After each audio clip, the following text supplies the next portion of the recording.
решили показать населению, да, широкой аудитории подборку документов по истории образования нашей республики. Очень широкий, обширный круг документов охватывает история образования Якутской ССР.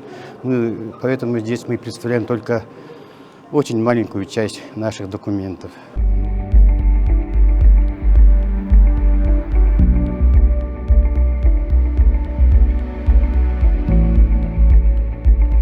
То есть мы пройдем от первых документов, которые были приняты руководством тогда советской страны, и сегодня пройдем вот эту всю историю столетнего развития нашей республики. Сколько нас было, как мы развивались, сколько было, какие решения принимались.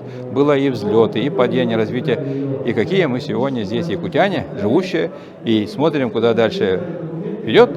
Мы завершим вот этот цикл 27-го, откроем в 10 утра здесь мультимедийную экспозицию, так и называется «Путь Элле».